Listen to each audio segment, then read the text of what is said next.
Welcome to episode number 4 of the Men and Community Podcast. On today's episode, Matt talks about taking inventory of the communities that we're a part of.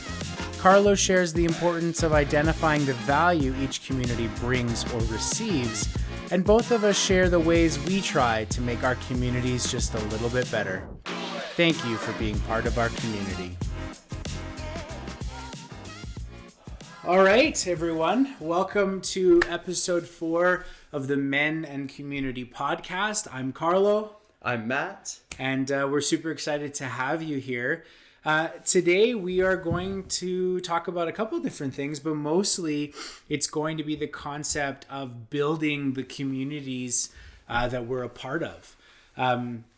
So why don't we get started as per usual with our cards? I love it. Shall I kick us off? Yeah, do it. All right. Okay, that's fantastic.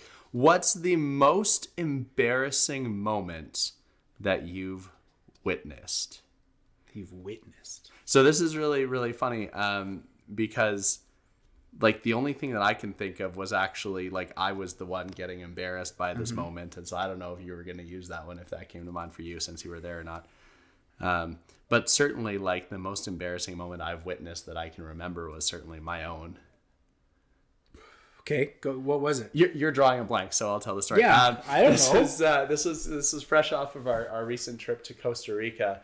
And it was your birthday, and we had a few of our co-travelers just sitting and having a drink or two on the balcony of our hotel room, and heard a knock at the door, and as the good host of the hotel room party, thought I'd get up to open the door, not realizing that the screen door was still shut. On the door, and promptly did the classic, just smack right into the screen door. And yeah, just it obviously didn't hurt because it's a screen door. I might have broken the screen door of the hotel, actually. Maybe. We didn't really look that carefully, but definitely bruised the pride a little bit. And see, that's the funny thing I think about embarrassing moments, is that everything is so worse to you because I barely remember that. And even at the time, now that I'm thinking about it, it was like, oh, okay, are you okay? Like, it's not as embarrassing as you think it is. See, I think that means that you're a better friend than the other people that were on that balcony with us, because you certainly maybe weren't the one laughing the hardest, but there were some good giggles that happened. Well, giggles are fine, but I don't know.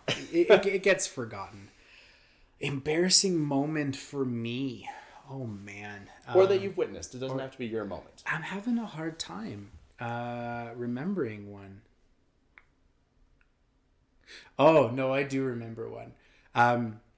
Long time ago, I was driving a girlfriend at the time and her little sister downtown to go pick up her little sister's car. And for some reason or another, she had to go into this building to like get her car keys or something like that.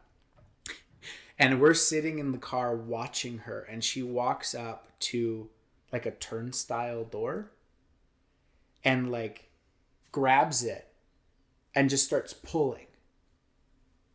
And she can't get a revolving door. Yeah, she can't get the door open. And we're watching her, and we're like, does she not know what a revolving door is? And she's pulling and pulling. Finally, she like walks back to the car, and she's like, I think they're closed. And I'm like, no, darling, like push. And she pushes, and it goes about halfway in, and she like freaks out and backs away. And I was like, do you not know how a revolving door works? Okay, can we pause here? I think this is a really good interjection because I've experienced this too with some family of mine. Okay. And what I'm guessing is the same thing here, is that this is someone who has grown up in a less urban center. Well, like grown up here in Calgary. Oh, well then there's less excuse. Yeah. Okay, because and the reason why I want to contextualize that is I have part of my family lives about 2.5 hours outside of Calgary, and they've grown up most of their lives Sure. in a town that I believe is around 8 or 11,000 population wise. So relatively small. So for those of you who may be listening, coming from a smaller rural center, a revolving door is this door with a pin in the center, and you push it, and if you don't exit on the other side, you're basically, it's like the traffic circle of doors.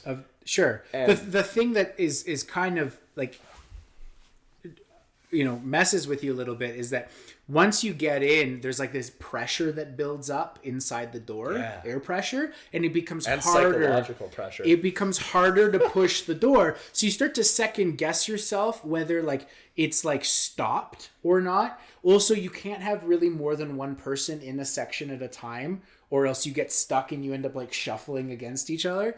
So when I finally ended up taking her through the door, we had to do this little shuffle, and when we came out the other side, she like burst through and like stumbled and almost fell. And it was just this moment of like, beautiful. She's like, I never want to do one of those again. I'm like, well, you should get used to it. There's lots in downtown Calgary. But it was just this kind of cute, embarrassing moment because, of course, like I was in my early 20s, so like this was like kind of like little sister. She was like 16 or 17 at the time. It was, I don't know, it was funny. Beautiful. Good old revolving doors. Good old revolving doors. All right, what do I got? What body part are you most attracted to? Nice. Here we go. I will also pause here to note it that I think you put like a 13-year-old rating on our podcast. Did I notice that right? It wasn't family. There was a specific rating. Was there? That was like slightly above what we earlier episodes said was PG, PG-13. I didn't intentionally do that. Great. So it means we can talk about body parts. That's great. Yeah. What body part are you most attracted to? Oh man, I'm going to get labeled as a weirdo if I answer this honestly. Oh, this is great. But I have to. It's episode 5. If they're still with us. It's 4. It's episode 4. There's that bonus one in here. So anyway, it's episode 4. No, they know where we are. I'm gonna share it, and hopefully you guys will still like me after. It's the shoulders. Nice. Yeah, it's the shoulders and like the upper back. Like I don't know if you've ever seen like a girl who like wears one of those shirts that's shoulderless. Like they still got sleeves, but it's shoulderless. Mwah. So what is it about the shoulder? Tell me about what it is about the shoulder that... Well, in particular, if you're, this girl is a little bit more muscular, I just feel like it's a symbol of strength. It's very elegant on a woman too. Like if you look at a man's shoulders, they're very, very profound, right? The delts form, even if you're not a gym guy. Maybe yours are. Quiet you. It's a very obvious, like kind of like ball, right? Yeah. Where on a woman, it has this like beautiful, elegant kind of flow between the neck down into the shoulders and the arms. And I just think it's one of those things that encompasses the female form. And I think it's very attractive. Okay. All right. I like that. Yeah. Yeah, for me it's butts. Okay. That's not. I'm not gonna lie. I definitely a butt guy. However, I will then add another body part because I feel like that's almost a cop out. Because no, you gotta stick with it now. It's but that is what it is. I will say though that on both women and men, what I really appreciate is ankles, and the reason why is I've always maintained that. You show me somebody and I will tell you how athletic they are based on their ankles. Sure. And I think the amount of definition in the transition from the calf to the ankle, whether it's athletic, frail, there's all sorts of different things that I can tell about how athletic you are. And so, and this is coming from somebody who played a position in a sport where I was very large, like 280, 290 pounds at one point in my career. And so if you look at me from the waist up, I don't look like an athlete. But I'd like to think if you looked at me from the knee down, looked athletic as hell. For those of you on video, Matt does have some very attractive calves. It's awkward because I'm wearing wool socks. So I don't know. Yeah, if right now we're not going to look, calves. but take my word for it. We're going to have to up that rating on the podcast if we start showing calves. Yeah, that's right. Yeah, that's too much. So butts and ankles, that's where we're at. All right. So now that we have creeped out half of our audience, we would like you to know that we pick these cards at random. We do not think of them ahead of time. So what you get is what you get. We're sorry. Okay. Kind of like us. Yeah. What you get is what you very, get. Very true. All right. So we were discussing kind of before we started recording that we've made it through our 3.5 episodes, 3.5.5 episodes. And, you know, we've given what we feel is a good foundation for who we are and what kind of the premise of this podcast is going to be. And now we want to start diving a little bit deeper into kind of the meat and potatoes of why we feel or what we want to share and what we want to encourage with this podcast. And it's such an all-encompassing idea for us that we have so much to talk about, but we want to continue down this trend of really focusing in on community because it is obviously very important to our podcast. So the way I would like to start it off is maybe for those people that are just starting to think about this idea of community in their life. Like, you know, community is not a new concept, but there comes a point where you actually start to think about the actualities of it in your life and you start to label them. You start to look through your friendships and your relationships with people and you start to actually try and identify what those communities are. And I think too, sorry to jump in, I think that certain things happen in your life where you start to realize that you need to rely on a community. Yeah. And I think and we talked about this in an earlier episode to a certain extent, but I think doing some proactive work to understand what communities you are a part of, which gets a little bit at what we're going to be after today, helps you when you reach a point when something like this happens, you're better equipped to know where to turn. Yes. I've always believed very heavily in self-assessment, right? Like you can't know your fitness level until you do a fitness test. You can't you can't know how good you are at a particular topic or subject or skill until you try it, right? And the same comes from trying to expand any portion of your life. You know, if you want to create better relationships, you have to analyze the relationships. If you want to become a better person, you have to analyze the person you already are. So in that spirit of analyzing your existing communities, the place that I think is usually best to start is along the lines of what is the purpose of this particular community, because you can have several great communities in your life and they can all serve a little bit of a different purpose. And I'll give you an example. I have one friendship group. It's made up mostly of people from high school, and I adore these guys. They're wonderful, wonderful people. They are what I refer to as my recharge group, right? So I know that when we get together, it is very lighthearted.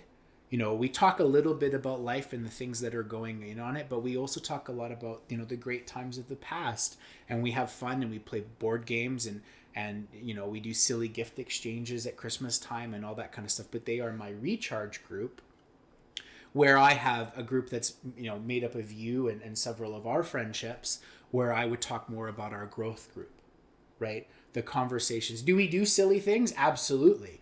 But the conversations that we have tend to be about, you know, more serious matters. They're things about where are you going in life and what are the concerns that you're having and how can we grow together. So I think a really big part of figuring out the communities that you have is identifying the ones you already have and the purposes that you serve. What do you kind of think about that? So this is really, really interesting to me. And I think that, again, just to loop back, our theme here is really how do we look to build on the communities that we have. And so I really love the idea that in order to improve anything, you need to really have a fully formed idea of what the current state is. Yeah. Right. So many of us, I don't know about you, I work in a nonprofit, so evaluation is a big part of this shtick. And you know, evaluation is hated on by most people, but it's so important because if you don't have baseline information, how are you supposed to demonstrate any impact? So in order to do that, we need to identify first, right? So I love that. I love the idea of having a recharge community. I love that place where you go and you feel safe and you just get energy back. Yeah. I love the idea of a growth community. I love that idea of a place where you go where you know you're going to be challenged, where you know that you're going to have the opportunity to step outside of your comfort zone, learn something new, do something new, try something new.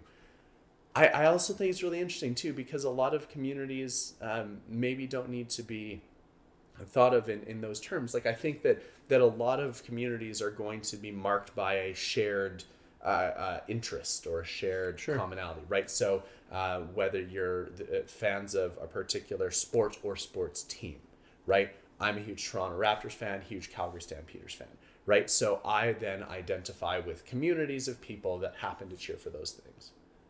So I think that the exercise is an interesting one of being able to go and label who are my recharge people, what are the people that I cheer, I get behind on the same page with, right? What are these different groups? It's really about associating with groups, and as much as we did this in high school where we labeled the jocks and the geeks and all those things, group identification matters because it's important to have an understanding or a perspective of where you exist.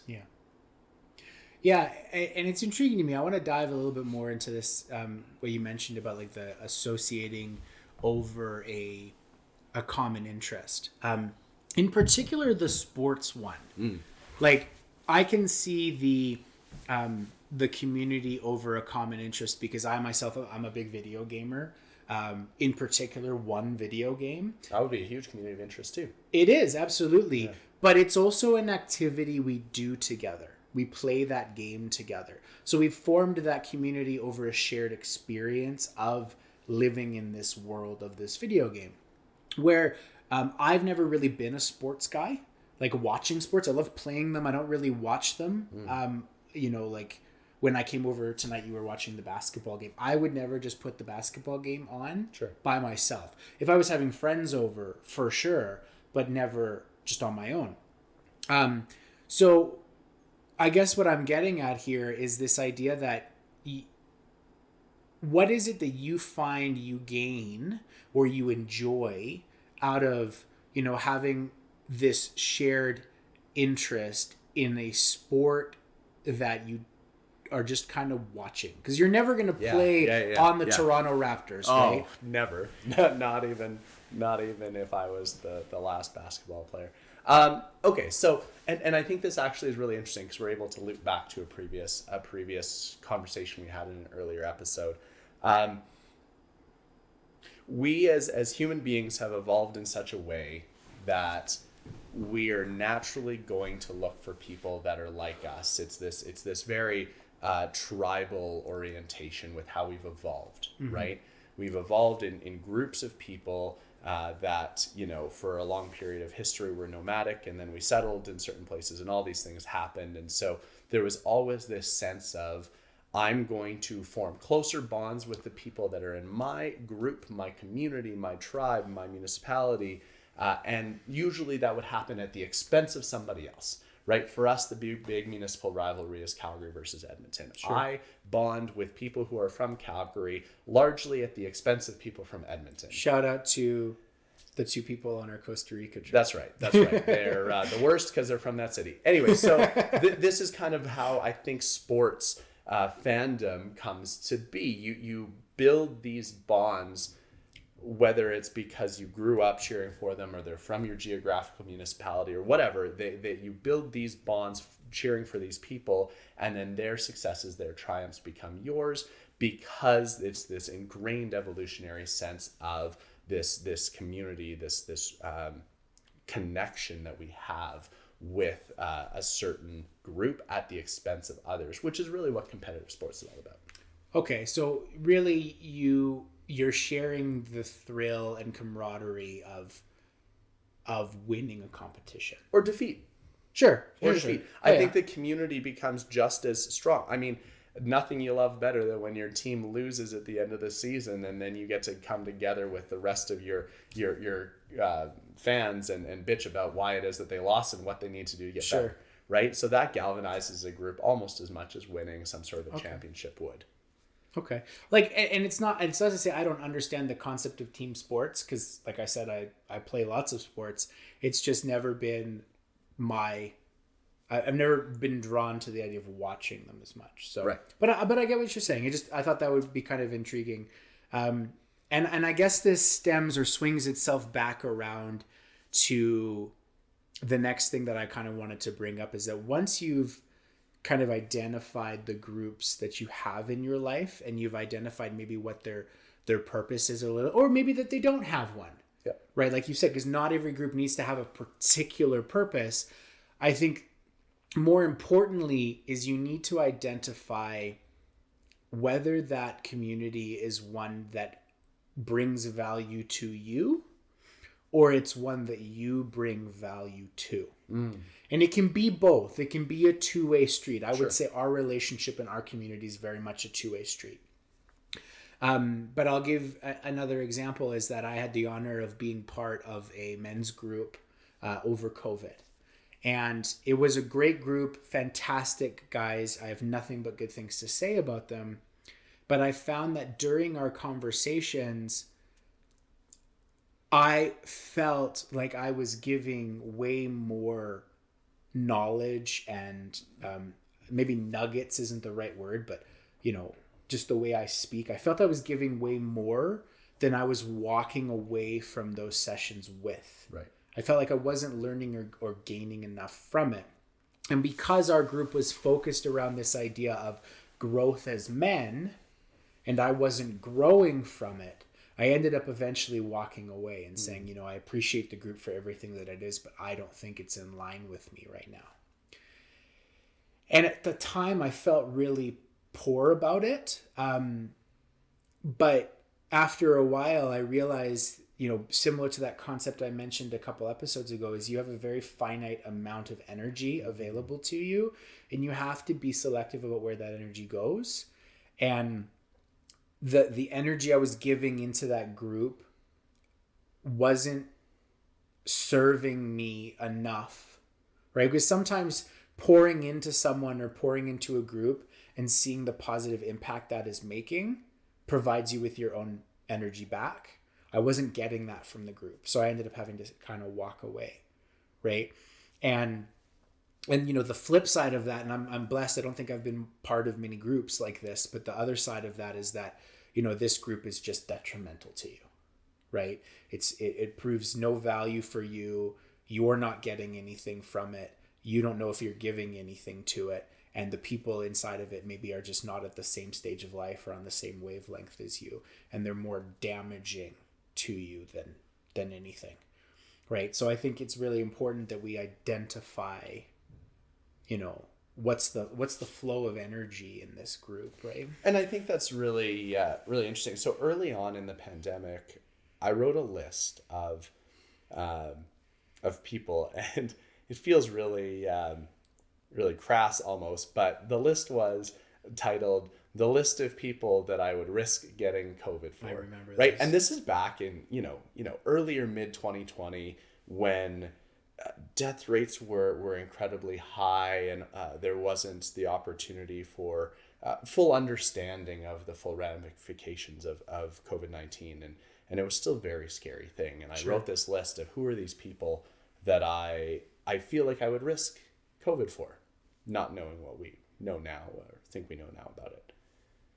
And it was a really interesting exercise because it's really doing a lot of what you're saying. It was, for me, it was identifying what groups I'm a part of, because it was a list of friends and family and people that are very meaningful in my life for different reasons and purposes. Some because they're just people that I love and appreciate. Yeah. Some because they're mentors to me. Others because I like to think I play some mentorship role in their life, right?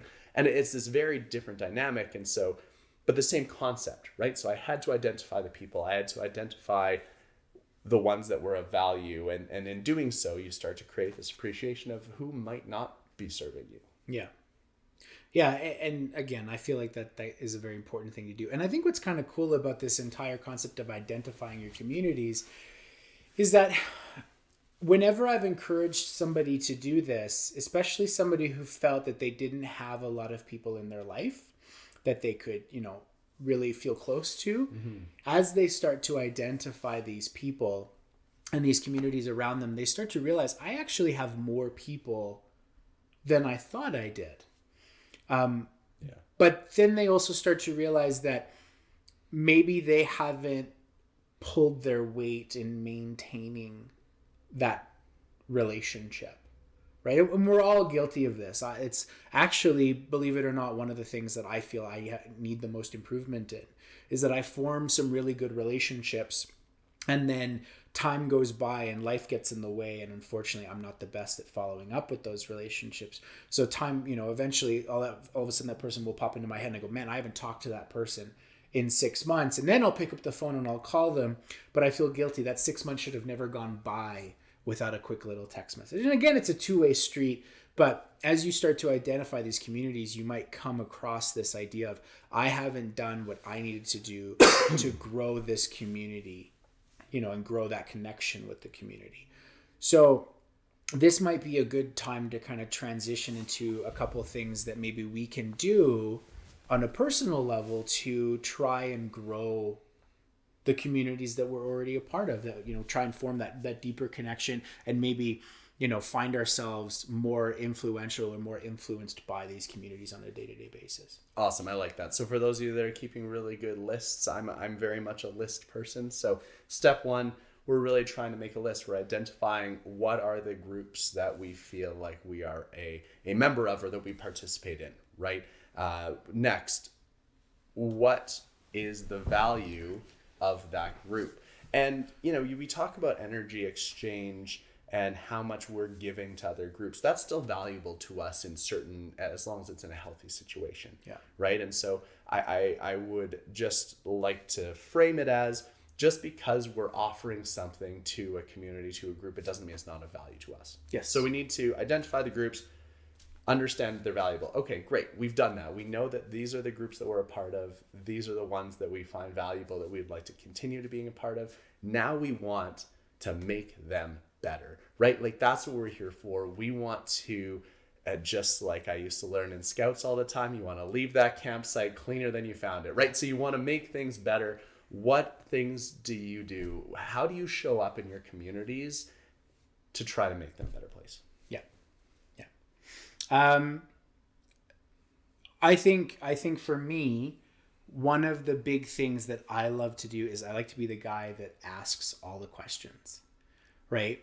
I want to know how your life is going. What was your big win lately? Are you happy with things? Are you dissatisfied with something? I want to know all of those things because I like to be everybody's biggest fan, right? If you're going to, oh, well, life is fine. Life is fine is not an answer for me. I'm sorry. I won't let that go. I'll be like, cool. What about life is fine, right? What has gone well? What has gone wrong? And then when you tell me, oh, this is the thing that's gone well, I will dive so hard into that, because my biggest gripe is that we don't celebrate each other's wins enough. And we most certainly do not celebrate our own wins enough. Yeah. So if you're not going to do it and I'm your friend, you better trust I'm going to do it. So that for me is one of the biggest ways that I can influence and grow my community. Cool. I really, really like that. A couple that I'm really fond of and I'm trying to integrate more into my life. I think that food is such a beautiful way of building community. Obviously, I don't need to tell you this. No, my mother would agree with you. Yeah, you come by that very honestly. But I think that food has this beautiful way of bringing people together. And I'll give you an example. When you go to a party or a gathering of any type, I think that you end up with a situation where the food is really telling of how tight-knit the community is, right? Is it a kind of gathering where you've just got bowls of chips that are sitting around the table? Now, some of you in North America might have just been watching the National Football Championship for college football, or you might be getting ready for the NFL playoffs coming up.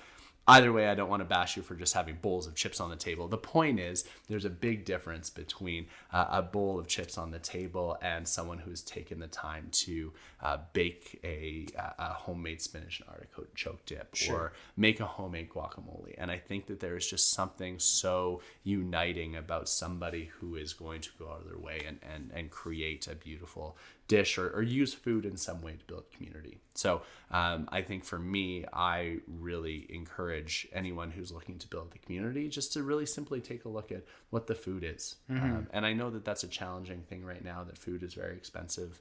But I would say that when possible, and it doesn't have to be extravagant by any means, but something that's homemade from the heart is usually going to come across better than store-bought in a bag.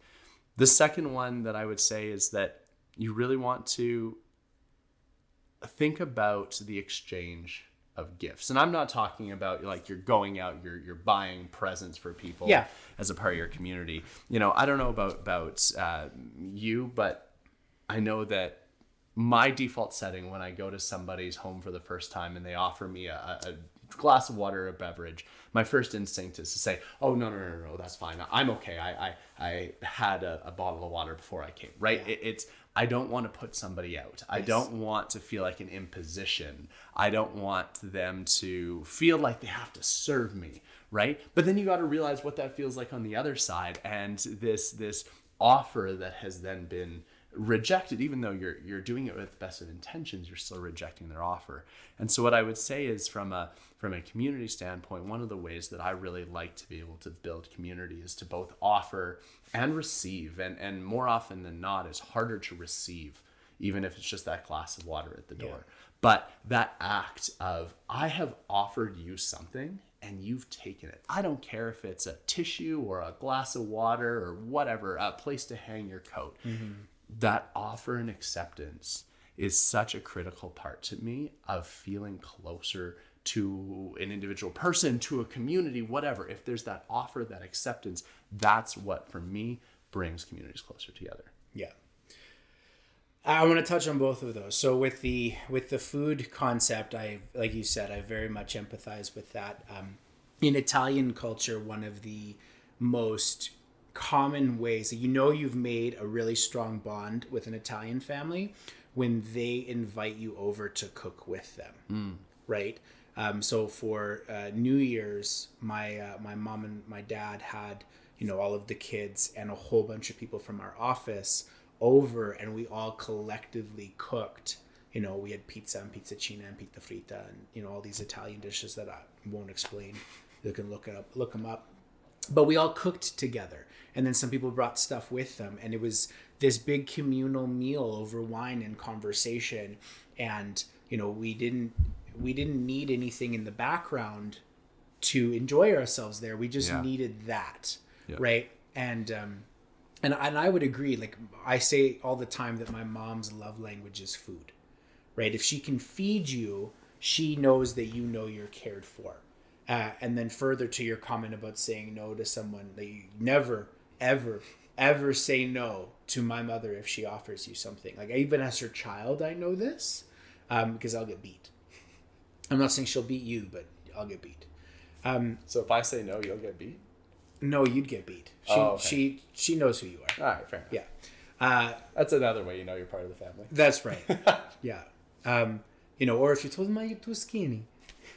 Not that my mother speaks that way, but it's fun.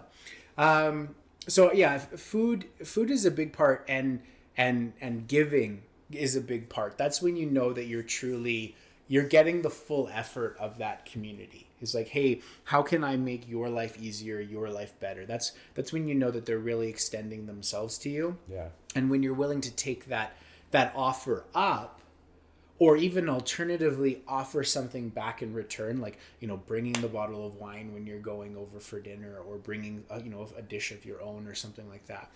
It kind of really helps to form that bond.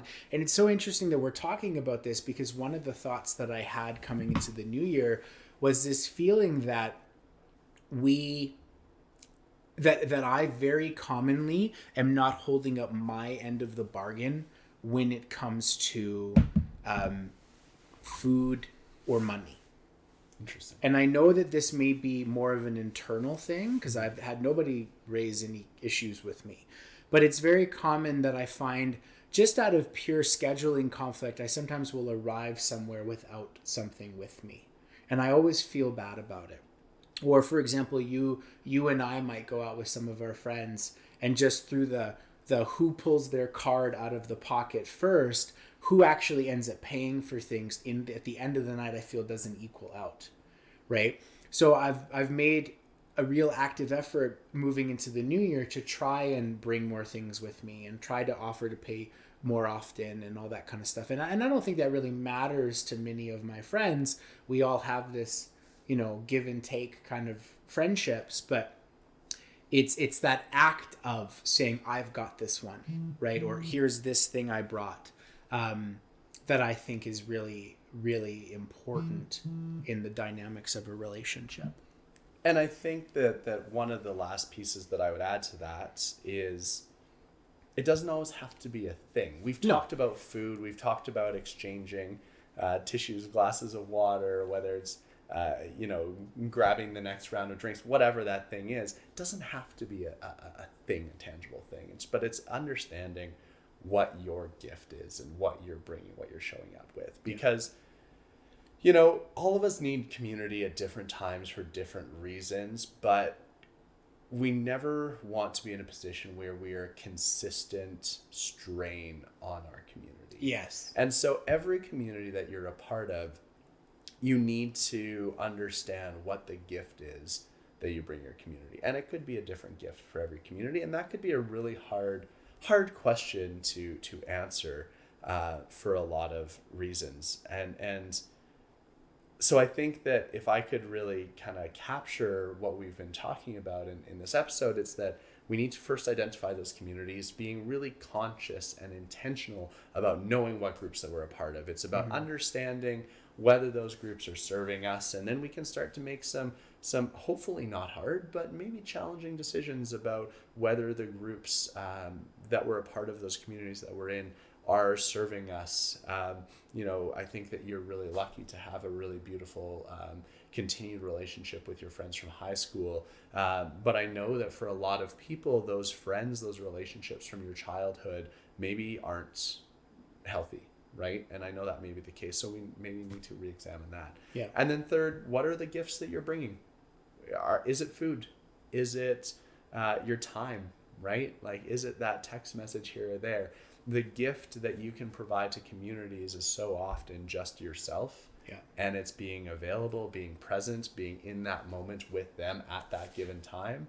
And it's about understanding what the value of those certain offerings that you can bring is. And I think that in a very broad way, that's what building community is. And we both agreed today before we started recording that this concept of building community is one that's going to merit a lot more work, a lot more discussion into the future. And we're really conscious of time, and we want to be respectful of all of you that have committed this time, and we're committing to staying kind of under that 40-minute mark with each episode. And so in saying that, we want to make sure that we're able to go deeper and dive further later on in some of these topics. And so I think that, I don't know, where are you feeling? What do you think about all this now?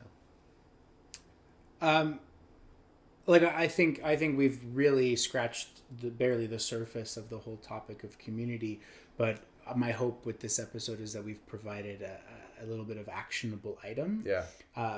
And I think if I were to provide one closing thought, is that understand the preciousness of yourself. Yeah. Right? Like we've put a very big focus on this episode about, what our communities are for us, but also acknowledge just how important you are to this equation, because there are many communities that would be severely reduced if it wasn't for your involvement. So don't ever discredit yourself for just how important you are in other people's lives. Yeah. I would sum it up with 4 words: bring food, spend time. I like it. Bring food and spend time. That's a good one.